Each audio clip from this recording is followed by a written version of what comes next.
اعوذ باللہ من الشیطان الرجیم بسم اللہ الرحمن الرحیم۔ ناظرین حضرات السلام علیکم۔ آج آپ کی خدمت میں ہمارا بیان ہے کہ اللہ نے روزے کے لیے ماہ رمضان المبارک ہی کا انتخاب کیوں کیا، اور دوسری بات یہ کہ اللہ نے ایک مہینے کے روزے کیوں واجب قرار دیے۔ تو اس کے لیے امام حسن علیہ السلام فرماتے ہیں کہ ایک دن ایک یہودی چند سوالات لے کر ہمارے نانا رسول اللہ کے پاس آیا، اور اس کے سوالوں میں سے ایک سوال یہ تھا کہ یا رسول اللہ نے آپ کی امت پر ایک مہینے کے روزے کیوں واجب قرار دیے، حالانکہ جو گزشتہ امتیں تھیں ان پر زیادہ روزے واجب تھے۔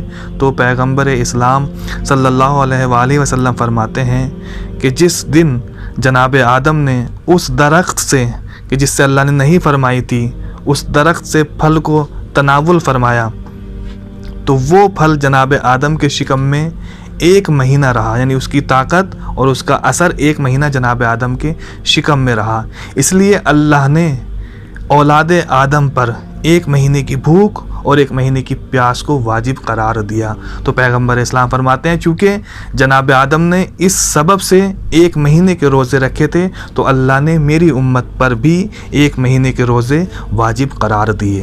اب دوسری بات یہ کہ اللہ نے روزے کے لیے اسی مہینے کا انتخاب کیوں کیا، تو عزیزان گرامی اس کے لیے ہم کہہ سکتے ہیں کہ یہ ماہ رمضان المبارک وہ مہینہ ہے کہ جو تمام مہینوں پر فضیلت اور برتری کا حامل ہے، یعنی جو فضیلت اس مہینے کو حاصل ہیں وہ کسی مہینے کو حاصل نہیں ہیں۔ کیوں؟ اس لیے کہ اللہ اس مہینے کا نام لے کر یعنی رمضان کہہ کر قرآن مجید میں ارشاد فرماتا ہے کہ شہر رمضان الذی انزل فیہ القرآن ھدی للناس وبینات من الھدی والفرقان، یہ وہ رمضان کا مہینہ ہے کہ جس میں قرآن نازل کیا گیا، یعنی اتنی عظیم کتاب اس ماہ مبارک میں نازل کی گئی ہے۔ اور صرف یہ نہیں کہ رمضان میں جو ہے وہ صرف قرآن نازل کیا گیا، نہیں، جو اور دیگر آسمانی کتابیں ہیں وہ بھی اسی مہینے میں نازل ہوئی ہیں۔ یعنی امام جعفر صادق علیہ السلام فرماتے ہیں کہ 6 رمضان المبارک کو توریت نازل کی گئی، اور 12 رمضان المبارک کو انجیل نازل ہوئی، 18 رمضان المبارک کو زبور نازل ہوئی، اور پھر شب قدر میں قرآن نازل ہوا۔ یعنی اتنا عظیم اور مبارک یہ مہینہ ہے، یعنی اس لحاظ سے پتہ یہ چلتا ہے کہ یہ مہینہ آسمانی کتابوں کے نزول کا مہینہ ہے، اتنا مبارک مہینہ ہے۔ تو اللہ یہ چاہتا ہے کہ اس مہینے کی ایک ایک گھڑی، ایک ایک ساعت بندوں کے لیے عبادت میں گزرے، تو اس لیے اللہ نے اس مہینے کو روزے کے لیے انتخاب کیا تاکہ دن رات صبح شام بندوں کی عبادت میں گزر سکے۔ کیوں؟